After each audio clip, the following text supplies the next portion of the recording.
আর এখানে দিলাম 1 চামচ আদা বাটা। ফ্রিজের মধ্যেই ছিল আদা বাটা।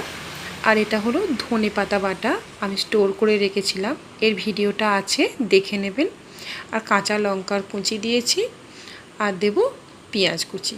বড় বড় দুটো মাঝারি সাইজের পেঁয়াজ নিয়ে কুচিয়ে দিয়ে দিলাম। তো যারা প্রথমে মনে করছেন যে আদা আর ধনেপাতাটা এভাবে বেটে না রেখে তো একসাথে বেটে নিতে পারেন ডালের সাথে, সেটাও কিন্তু খেতে ভালো লাগবে। তো এখানের মধ্যে লবণ দেব, আর একটুখানি খাবার সোডা, মানে যেটা বেসনে দেয়া হয় সেই খাবার সোডা, একটু ছোট্ট চামচের পরিমাণ মতন, 1/2 চামচ দিয়েছি। আর এখানে কোনো মশলা দেব না, তাহলে কিন্তু ডালের যে ফ্লেভারটা সেটা পাওয়া যাবে।